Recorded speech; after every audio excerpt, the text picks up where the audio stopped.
Hello दोस्तों, मैं नीरज शुक्ला आपका हार्दिक स्वागत और अभिनंदन करता हूं। और आज हम लोग का जो टॉपिक है वो है 2015 का सेकंड पार्ट। जो एमकॉम एंट्रेंस बीएचयू का हम लोग कर रहे थे उसका आज हम 2015 का पेपर का सेकंड पार्ट देखेंगे। 1 to 75 हमने बना दिया है। आप हमारे चैनल के प्लेलिस्ट में जा कर के बीएचयू एमकॉम एंट्रेंस का जो प्लेलिस्ट हमने बनाया है उसमें जा कर के आप देख सकते हैं। और आज हम लोग क्या करेंगे, इसका सेकंड पार्ट देखते हैं। जो हम लोग का सीरीज चल रहा था इसी को भी हम लोग आगे कंटिन्यू कर रहे हैं। देखिए 76 का क्वेश्चन क्या क्या है आंसर आपका।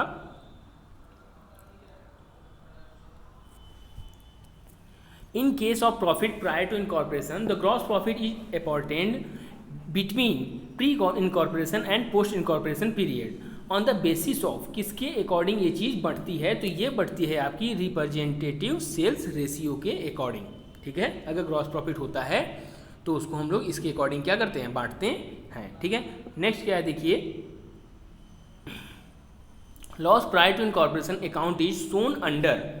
लॉस जो होता है उसको हम लोग किसके अंतर्गत लिखते हैं, किस चीज़ का, वो भी इनकॉर्पोरेशन अकाउंट इज सोन।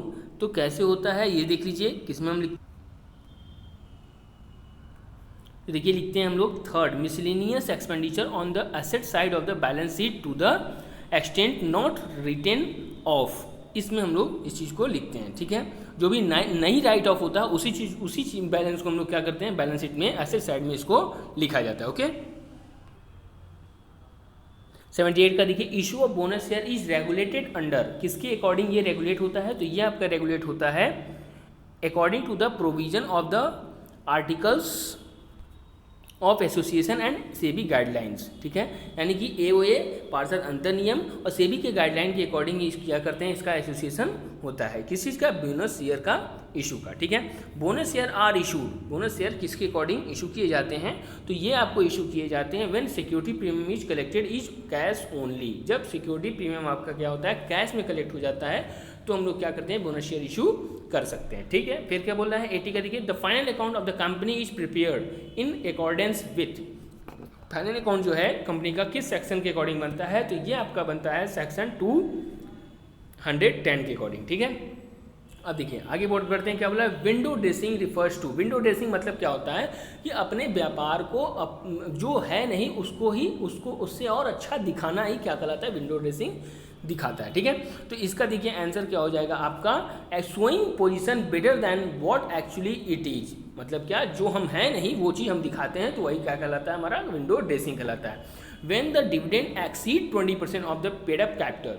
82 का है आपको क्वेश्चन का, when the dividend exceed 20% of the paid up capital the amount to be transfer to reserve shall not be less than. अगर मान लीजिए डिविडेंड है आपका एक्सीड करा 20% से, तो आप जो है रिजर्व में कितना ट्रांसफ़र करेंगे, कितने परसेंट से कम आप ट्रांसफ़र नहीं कर सकते हैं, तो वो है आपका 10% से कम। किससे, 10% से कम। अब देखिए, the dividend per share in a company is ₹2, earning per share is ₹5 and the market value of the share is ₹25। What will be the yield, मतलब इसका इनकम क्या होगा, तो इसका इनकम क्या होगा आपका 20% होगा। ठीक है, अब आगे क्या बोला है देखिए, at the time of the forfeiture of the shares share capital is debited with. Share capital किससे डेबिटेड होता है, तो ये आपका डेबिटेड होता है value of share for which can money have not received. ठीक है, इसी से आपका क्या हो जाता है, डेबिटेड हो जाता है, जितना जो भी हम लोगों का नहीं हुआ है। ठीक है,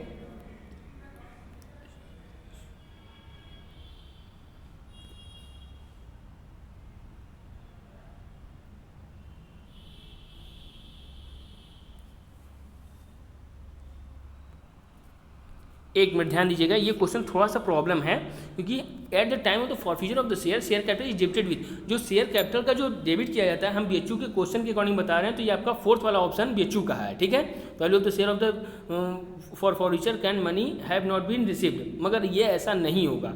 ये क्या हो जाएगा, paid value of the shares. कितने से हम लोग करेंगे, paid value of the share. ये आपका सेकंड ऑप्शन मेरे अकॉर्डिंग सही होगा। ठीक है, आपको क्या लगता है, ये भी आप हमें हमारे कमेंट सेक्शन में जरूर बताएं। ठीक है, मेरे अकॉर्डिंग क्या होगा, सेकंड इसका ऑप्शन सही है, paid value of the share. ठीक है, फिर क्या बोल रहा है, आपके दिमाग में आएगा कि सर बीएचयू का क्वेश्चन का आंसर गलत बताता है, एकदम गलत बता सकता है, कोई दिक्कत नहीं है। बाद में आप लोग क्लेम करते हैं उसको, तो फिर वो सही करके आपका नंबर इंक्रीज भी करता है। ठीक है, 85 में देखते हैं, find out the item which is not recorded in profit and loss appropriation account of company. ठीक है, चलिए आइए देखते हैं। तो इसका आपका आंसर क्या हो जाएगा? Second, staff gratuity fund. इसको क्या करते हैं हम लोग? प्रॉफिट लॉस एप्रोप्रिएशन में नहीं लिखते हैं। ठीक है, नेक्स्ट क्या बोल रहा है? 86 का, state the section which deals with the payment of remuneration to the director of the company. कौन सा सेक्शन आपको ये बताता है? तो ये आपको बताता है सेक्शन 309। कौन सा? सेक्शन 309 आपका ये बताता है। ठीक है, नेक्स्ट क्या बोल रहा है? The remuneration of the manager is in accordance with the provision of the section 387 of the companies act 1956 shell not be exceed. कितना से एक्सीड नहीं होना चाहिए? तो आपका 5% of the net profit, 5% of the net profit से ज़्यादा आपको नहीं मिल सकता है। ठीक है, फिर क्या बोला है? According to the section 205 sub section 2A of the companies act is propose dividend is more than 12.5% but not more than 15% of the paid up capital percentage of the profit to be transfer to reserve is to be. कितना हो सकता है आपका transfer to reserve में? तो होगा आपका कितना? 5%। कितना होगा? 5%। अगर आपने मोर देन कितना है? तो 12.5% और नॉट मोर देन 15%, तो आप कितना ट्रांसफर कर सकते हैं? तो 5% कम से कम आप लोग रिजर्व में क्या कर सकते हैं? ट्रांसफर करेंगे। ठीक है, फिर क्या बोल रहा है बेटा? देखिए, फिर देखिए क्या बोल रहा है? 89 का, unclaimed dividend is shown on the liability side of the balance sheet under the heading. किसके अंडर हेडिंग में हम लोग लिखते हैं? तो ये आपका लिखाता है करेंट लायबिलिटी, यानी कि ऑप्शन नंबर 3 इसका क्या है? सही है। ठीक है, नेक्स्ट क्या बोला? देखिए, a company brought assets worth ₹3,60,000 and in lieu issued debenture of ₹100 each at a discount of 10%। The number of debenture issued will be कितना होगा? तो नंबर ऑफ डिविडेंड कितना हो जाएगा आपका? 4000। कितना हो जाएगा? 4000 हो जाएगा। क्लियर है? देखिए 90 क्या है? A company bought assets worth ₹3,60,000 and in lieu issue debenture of ₹100 each at a discount of 10%। ठीक है, the number of debenture issued will be. तो पूछ रहा है कितना होना चाहिए? तो ध्यान दीजिए जरा, 100 का 6 डिवेंचर 10% डिस्काउंट, यानी कि 100 का 10% कितना हुआ? 10 रुपया। तो 100 रुपये में से 10 रुपये घटाएंगे तो कितना हो जाएगा? 90 हो जाएगा। और 90 को जब 90 से 3,60,000 को जब डिवाइड देंगे तो आपका कितना आ जाएगा? 4000। ठीक है, तो ये आपका क्या हो जाएगा? आंसर नंबर 4 सही है। ठीक है, नेक्स्ट आते हैं क्या है? देखिए, if a share capital of ₹100 of ₹10 issued at a discount of 10 on which full amount has been called up is forfeited for non-payment of final call ₹2, the share capital account should be debited। तो कितने से ये debit किया जाएगा? तो आपका debit किया जाएगा कितने से? ये 10 रुपीज़ से। ठीक है, शेयर कैपिटल को क्या करेंगे? डेबिट करेंगे 10 रुपीज़ से। नेक्स्ट क्या बोल रहा है? Which one of the following is not a method of costing. कौन सा मेथड ऑफ कॉस्टिंग नहीं है? तो आपका नहीं है कौन सा? Marginal costing. ठीक है, इसी तरीके से सेम आपका क्वेश्चन अभी नीचे भी आएगा, उसमें देखिएगा टेक्निक पूछा है।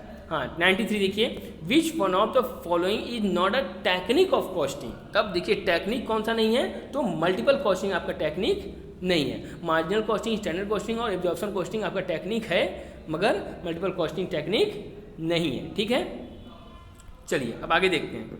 94 में क्या बोल रहा है? If maximum lead time is 15 days and maximum daily consumption of material is 500।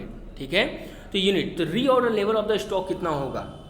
15 दिन है लीड टाइम और आपका जो कंजम्पशन ऑफ द मटेरियल है कितना? 500 है डेली कम से कम। तो आप कितना आप बताएंगे?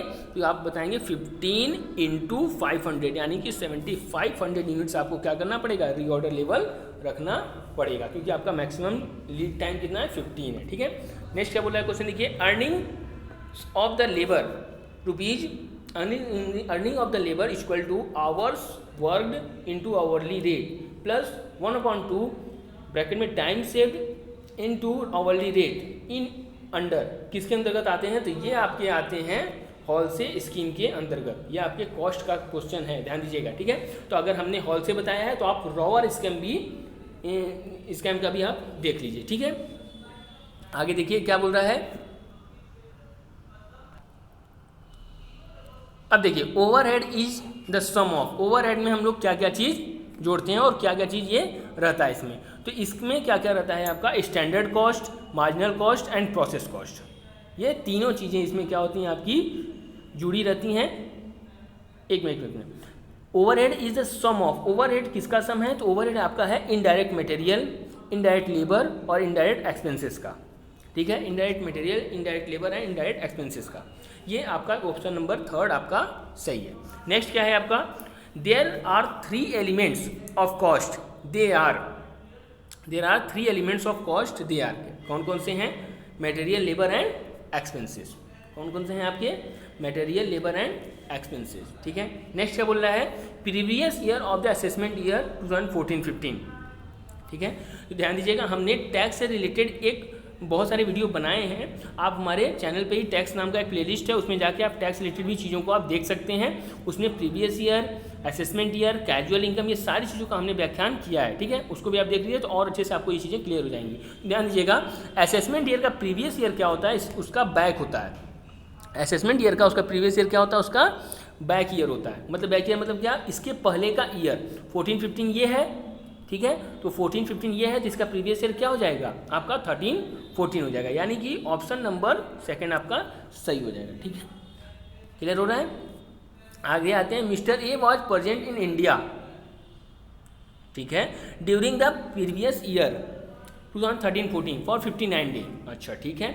ही वॉज, ध्यान दीजिए ये 2015 का पेपर है, इसलिए ये इस तरीके से दिया हुआ है। आप में जब आएगा तो करंट ईयर का ही रहेगा, तो बस इसमें क्या होगा, ईयर चेंज कर सकता है, हो सकता है क्वेश्चन हूबहू भी पूछ ले, तो इसीलिए हम इसको बता रहे हैं, ठीक है।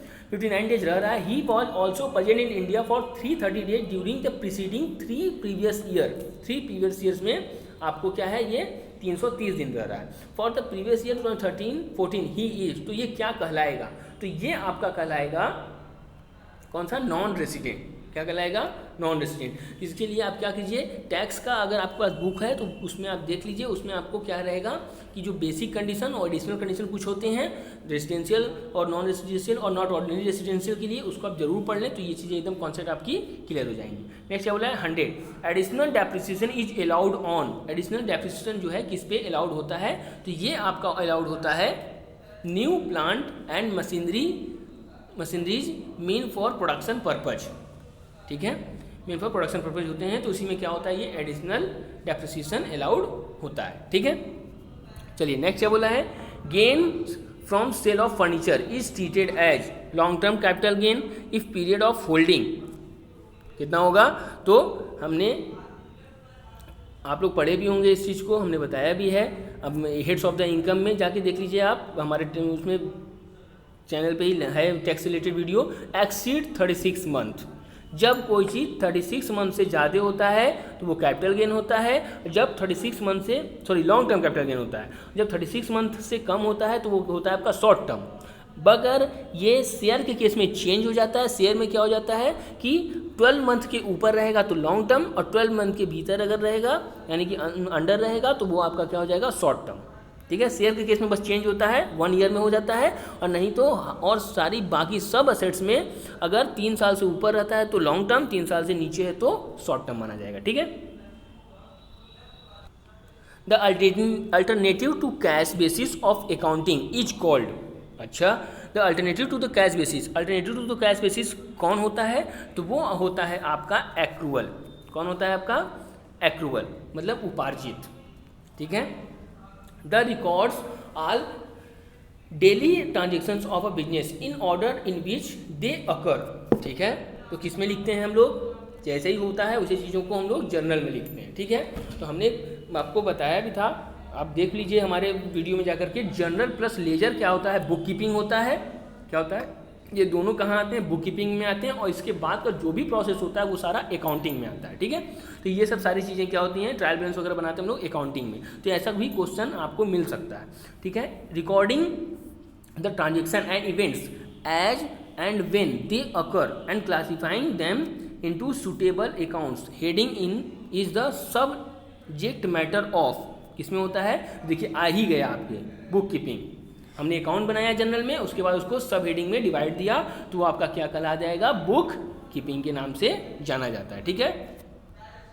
नेक्स्ट क्या बोल रहा है, revenue is generally recognise at the point of sales. अच्छा, विच कंसेप्ट इज अप्लाइड, तो कौन सा कॉन्सेप्ट इसमें अप्लाइड होगा, तो आपका होगा रियलाइजेशन, वसूली की अवधारणा। फिर क्या बोल रहा है, accounting of a small calculator as an expenses and not as an assets in due to, कौन सा कन्वेंशन है ये, तो ये आपका कन्वेंशन है फर्स्ट मैटेरियलिटी। ठीक है, आपका कौन सा हो जाएगा, मैटेरियलिटी कॉन्सेप्ट आपका ये बताता है। ठीक है, small calculator as an expenses and not as an assets. फिर बोला है क्या, as per the dual aspect concept, ये बहुत ही इंपॉर्टेंट है, कई पेपर में आया, इसलिए आप इसको जरूर से एकदम समझ लें। क्या होता है, asset equal to capital plus liability, fourth वाला ऑप्शन इसका क्या है, सही है। नहीं तो अगर आप बैलेंस शीट बनाए हैं तो ध्यान दिए होंगे, एक तरफ एसेट्स होता है और एक तरफ लायबिलिटी होती है। ठीक है, लायबिलिटी जो इधर साइड होती है उधर क्या क्या होता है, कैपिटल होता है और लायबिलिटी होती है। ठीक है, तो ये क्या हो गया, इसके ये बराबर ही तो हो गया, तो ये दोनों प्लस हो गए। तो इस तरीके से बस याद कर लीजिए, तो और अच्छे से याद होगा, कभी भूलेगा नहीं आपको। ठीक है, 108 में देखिए, 108 में क्या बोल रहा है, cost of goods purchase for resale is an example of. ठीक है, ऐसा कॉस्ट जो कि हम लोग रीसेल करना चाहते हैं इसलिए हम परचेज किए हैं, तो वो किसका एग्जाम्पल है, वो आपका है रिवेन्यू एक्सपेंडिचर का। ठीक है, फिर बोला है 109 में 5000 spent on replacement of worn out part of machine will be charged as, कैसे चार्ज हम लोग करते हैं, तो वो आपका होगा थर्ड रिवेन्यू एक्सपेंडिचर के नाम से। ठीक है, फिर क्या बोल रहा है, देखिए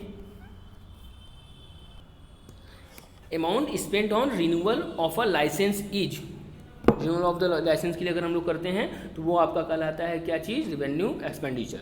ठीक है, फिर ये बोल रहा है which is the accounting concept that requires the practice of crediting closing stock to the trading account, क्या कहलाता है, तो वो आपका कहलाता है क्या चीज़, मैचिंग कॉन्सेप्ट, क्या कहलाता है, मैचिंग कॉन्सेप्ट। नेक्स्ट क्या बोला है, the economic factors causing depreciation are, अच्छा बोला है कि ऐसा आर्थिक कारण कौन सा है जो कि जिसके कारण हम लोग डेप्रिसिएशन लगाते हैं, तो वो है आपका क्या चीज़, अप्रचलन यानी कि obsolescence.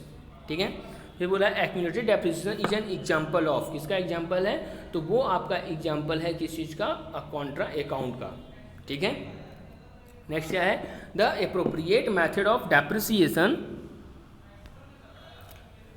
To be adopted in case of live stock is, अच्छा लाइव स्टॉक के केस में हम लोग, लाइव स्टॉक मतलब क्या, जो पशुधन हम लोगों के पास होते हैं उसके विषय में अगर जो भी हम लोग डेप्रिसिएशन लगाते हैं तो वो किस नाम से जाना जाता है, तो वो आपका जाना जाता है किस नाम से, अप्रेजल मेथड के नाम से। ठीक है, तो हमने एक बताया, तो आप और चीज़ों को भी देख लीजिए। ठीक है, हम पूरी कोशिश करें कि आपको हर चीज़ सही ही आपका आंसर मिले, मगर तब भी अगर आपको लगता है कहीं भी कोई प्रॉब्लम तो आप हमारे कमेंट सेक्शन में ज़रूर कमेंट कर दीजिएगा। ठीक है, और नहीं इससे क्या होगा, हम आपके अगर कोई गलत होता है आंसर तो हम उसको पिन कर देंगे, आप वहाँ से देख सकते हैं। ठीक है, नेक्स्ट क्या है, बोल रहा है 115, sales are equal to, sales किसके इक्वल टू होता है, सेल्स आपके इक्वल टू होता है cost of goods sold plus gross profit के। ठीक है, अगर आप ट्रेडिंग अकाउंट बनाए होंगे तो देखे होंगे इधर साइड में कॉस्ट ऑफ गुड्स सोल्ड और प्रॉफिट होता है, उधर साइड में सिर्फ सेल्स होता है। ठीक है, कॉस्ट ऑफ गुड्स सोल्ड में ही आपका क्लोजिंग स्टॉक आ जाता है, इसीलिए क्रेडिट साइड में क्लोजिंग स्टॉक नहीं लिखते हैं। ठीक है, 116 देखिए क्या बोल रहा है, goods given as sample should be credited to, देखिए गुड्स अगर हम लोग देते हैं एज ए सैम्पल तो हम लोग क्या चीज़ क्रेडिट करते हैं, तो आपका करते हैं परचेज अकाउंट। तो मैं आपको बता दूं कि अगर ऐसी बातें होती हैं तो किस किस केस में परचेज अकाउंट क्रेडिट होता है। आज तक परचेज आप डेबिट सुने हैं, मगर आज इसी वीडियो में हम आपको बता दें परचेज कब कब क्रेडिट होता है, जब लॉस बाई फायर हो, क्या हो, loss by fire, theft, drawing, ठीक है, सैंपल, इन सारे के केस में आपका परचेज हमेशा से क्या होगा, क्रेडिट ही होगा, हमेशा से परचेज आपका क्या हो जाएगा, क्रेडिट होगा। ठीक है, तो इन सब केस में क्यों, क्योंकि इसमें क्या होता है, आपका जो माल जाता है, जो गुड्स जाता है, वो आपको किस रेट पे जाता है, कॉस्ट रेट पे जाता है, इसीलिए परचेज क्या होता है, क्रेडिट होता है। क्लियर है, चलिए आगे बढ़ते हैं। Which one of the following is correct, इसमें से कौन सा आपका करेक्ट है, तो देखिए फर्स्ट देख लीजिए, सेकंड देख लीजिए, अब हम आगे देखिए इसका क्या है, आपका आंसर होगा, इसका होगा gross profit minus administration and selling expenses equal to net profit होता है। ठीक है, तो ये आपका ऑप्शन नंबर 3 सही हो जाएगा। ओके, चलिए अब हम लोग आते हैं 118 पे। रॉयल्टी कौन सा अकाउंट है? मैं बता दूं, यही एक ऐसा अकाउंट है जो जिस साल जन्म लेता है उसी साल मर जाता है। ठीक है, मैं जब पढ़ाता हूँ तो ऐसे ही पढ़ाता हूँ कि रॉयल्टी एक ऐसा अकाउंट है जिस साल जन्म लेता है उसी साल मर जाता है, यानी कि उसी साल हम लोग पीएल में ट्रांसफर कर देते हैं। मर जाने का केस मतलब ये होता है। ठीक है, इसको ये कौन सा अकाउंट है? आपका नॉमिनल अकाउंट है। ठीक है, इसीलिए इसको कहाँ लेके जाते हैं हम लोग? प्रॉफिट एंड लॉस अकाउंट में लेकर के जाते हैं। 109 वाला देखिए, short working reserve account open, ये किसके बुक में ओपन होता है? तो ये आपका होता है लेसीज बुक्स में। ठीक है, किसमें होता है? लेसीज बुक्स में। फिर क्या बोल रहा है? Short working recoverable in future in is shown in the, अच्छा शॉर्ट वर्किंग रिकवरेबल अगर हम फ्यूचर में हम लोग करते हैं तो वो कहाँ पे हम लोग शो करते हैं? तो वो आपका शो करते हैं asset side of the balance sheet. ठीक है, नेक्स्ट है नजराना पेमेंट इज, नजराना का पेमेंट क्या कहलाता है? तो वो आपका कहलाता है डिफर्ड रेवेन्यू एक्सपेंडिचर। धीरे धीरे इसको क्या करते हैं हम लोग? राइट ऑफ करते हैं। General entry made for irrecoverable short working in the books of the Lesi. Irrecoverable short working है तो हमने बताया था कि जब इरिकवरेबल है तो पूरा पूरा क्या हो जाएगा? पीएल में ट्रांसफर हो जाएगा। ठीक है, PL account debit to short working account कर देते हैं। The sales of the goods act is not applicable in, sales of goods act किसमें एप्लीकेबल नहीं होता है? तो आपका एप्लीकेबल नहीं होता है ये हायर परचेज एक्ट में। हायर परचेज एक्ट बना हुआ है 1972, उसमें हायर परचेज एक्ट एप्लीकेबल होता है। ठीक है, तो सेल्स ऑफ गुड्स में एक्ट में हायर परचेज एक्ट एप्लीकेबल नहीं होता है। तो एक बार ध्यान दीजिए, आपको एक चीज़ यहाँ पे देखने को मिल गया, नया क्वेश्चन, क्या इंस्टॉलमेंट पेमेंट सिस्टम में कौन सा एप्लीकेबल होता है? तब सेल्स ऑफ गुड्स एक्ट 1930। ठीक है, इसको आप देख लीजिएगा। नेक्स्ट क्या बोला है? 124, the base of calculation of interest in hire purchase system is, क्या होगा? तो होगा आपका cash value of the assets. इसका फर्स्ट ऑप्शन ही सही है। ठीक है, हायर परचेज सिस्टम में अगर आप लोग इंटरेस्ट अगर चार्ज करते हैं तो किस चीज़ पे करते हैं? तो वही कैश वैल्यू पे ही करते हैं, यानी कैश प्राइस पे करते हैं। ठीक है, देखिए आ भी गया इसमें, from which year hire purchase act is applicable, तो अभी ही हमने बताया 1972। ठीक है, नेक्स्ट आते हैं, in instalment payment system the payment of the goods is done, कैसे करते हैं? तो पीरियोडिक इंस्टॉलमेंट में करते हैं। ठीक है, अवधिक उसमें इसका पेमेंट किया जाता है। इंस्टॉलमेंट पेमेंट सिस्टम को हिंदी में कहते हैं किस्त भुगतान पद्धति, और हायर परचेज को कहते हैं किराया क्रय पद्धति। ठीक है, 127 देख लीजिए, under instalment payment system if the buyer fails to make its payment the vendor can, कैसे हो सकते हैं? तो वो होते हैं आपके sue the buyer for payment. ठीक है, और हमने बताया है इंस्टॉलमेंट पेमेंट सिस्टम में क्या हो जाता है कि आपका सेल्स ऑफ गुड्स एक्ट लगता है। और रिपोज ऑफ द असेट्स किस में होता है? तब रिपोज ऑफ द असेट्स ये होता है आपका हायर परचेज सिस्टम में। ठीक है, हायर परचेज सिस्टम में होता है repose of the assets. Next क्या बोल रहा है? देखिए 128 का, will not be included in branch account, कौन सा? देख लीजिएगा 128 का आपका है चौथा बैड डेब्ट्स, क्योंकि बैड डेब्ट्स कहाँ पे होता है? डेटर में इंक्लूड होता है, ब्रांच अकाउंट में नहीं होता है। ठीक है, in foreign branch account the value of the which of the following item is converted into average exchange rate. तो ध्यान दीजिएगा, एवरेज एक्सचेंज पे अगर आपका कोई कन्वर्ट होता है तो वो आपका होता है रिवेन्यू। इससे भी सिंपल आप लॉजिक ले लीजिए, जो चीज़ ट्रेडिंग और पीएल में जाता है वो सारा का सारा चीज़ आपका एवरेज रेट पे कन्वर्ट होता है। ठीक है, नेक्स्ट क्या बोल रहा है? Branch adjustment account is in the, branch adjustment account किस नाम से होता है? तो आपका होता है रियल अकाउंट। ठीक है, goods will spoiled will be shown while accounting record of dependent branch in head office books इन, किस में होता है आपका? ये होता है मेमोरेंडम स्टॉक अकाउंट में। ठीक है, फिर क्या बोल रहा है आपका?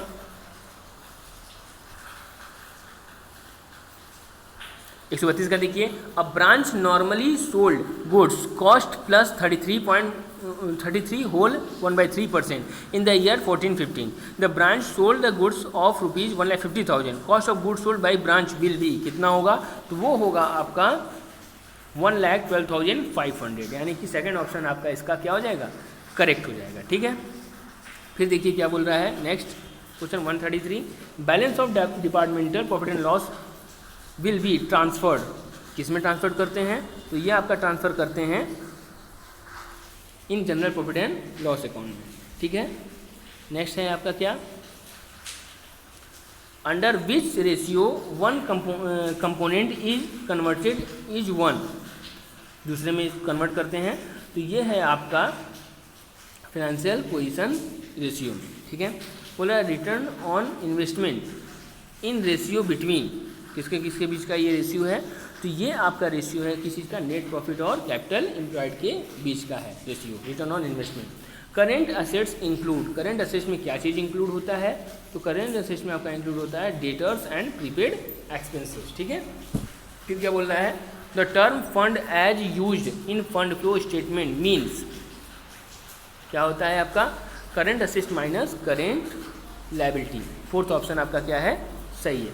फिर बोला है 138 में, which of the following is not the source of cash, कौन सा है आपका, first purchase of the fix assets, purchase of the fix assets क्या है आपका, सोर्स ऑफ कैश नहीं है, ठीक है।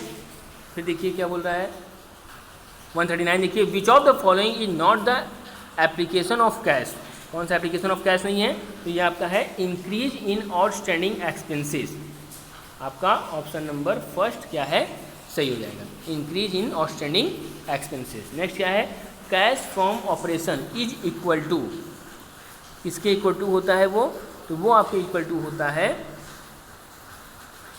Net profit plus decrease in current liability के। कैश फ्रॉम ऑपरेशन किससे इक्वल टू होता है, net profit plus decrease in current liability की इक्वल टू होता है, ठीक है। नेक्स्ट क्या बोल रहा है 141, operating performance is best measured by the rate of return on, किसके, तो ये है आपके टोटल असेट्स के, ठीक है। फिर बोला है अ लो स्टॉक टर्नओवर इंडिकेट्स, लो स्टॉक टर्नओवर रेशियो है अगर आपका, तो वो किस चीज़ का इंडिकेशन दे रहा है आपको, तो वो इंडिकेशन दे रहा है ओवर इन्वेस्टमेंट इन स्टॉक का, ठीक है। फिर बोला है capital employed is equal to, capital employed जो है वो किसके इक्वल टू होता है, तो वो आपके इक्वल टू होता है fixed assets plus working capital के, ठीक है। फिर क्या बोल रहा है, if the operating ratio is 79 the net ratio will be, तो नेट रेशियो कितना हो जाएगा आपका 21% हो जाता है, ठीक है। तो नेट रेशियो और आपका ऑपरेटिंग रेशियो दोनों मिला करके कितना होना चाहिए, 100% होना चाहिए, ये चीज़ एकदम याद कर लीजिए। हो सकता है नेट प्रॉफिट रेशियो दे दे, आपको ऑपरेटिंग रेशियो पूछ ले, तो अब दोनों का मतलब क्या होता है, मिला करके 100 होना चाहिए, इसका हो जाएगा आंसर 21। 45 देखिए, interpretation of the financial statement requires, interpretation of the financial statement requires, किसका रिक्वायर्ड होता है इसका, देखिए क्या होता है इसमें आपका एनालिसिस एंड कंपैरिजन, क्या होता है एनालिसिस एंड कंपैरिजन। 146 का देखिए, trend ratio and trend averages are used in, trend ratio और ट्रेंड एवरेज हम लोग किस चीज़ में यूज करते हैं, तो हम लोग यूज करते हैं हॉरिजॉन्टल एनालिसिस में, ठीक है।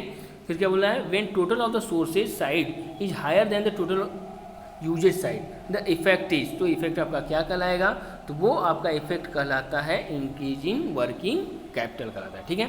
फिर क्या बोल रहा है 148 का देखिए, debenture of ₹10,000 which issued at 9,000 to public only subscribe and paid will create, किसी द्वारा क्रिएट होता है, तो ये आपका है इनफ्लो ऑफ कैश 9,000, ठीक है। फिर क्या बोल रहा है देखिए 149, issue of bonus share would be, issue of bonus share क्या होता है, वो होता है आपका third, no effect of cash, no effect on cash होता है, ठीक है। 150 देखिए क्या है, when financial statements for a number of years are reviewed and analyzed the analysis is called, analysis क्या कहलाता है आपका, तो वो कहलाएगा आपका क्या चीज़, हॉरिजॉन्टल एनालिसिस, ठीक है। तो ये आपका 2015 का सेकंड पार्ट खत्म हुआ, हम लोग नेक्स्ट 2016 का पेपर करेंगे, ठीक है। तब तक के लिए धन्यवाद।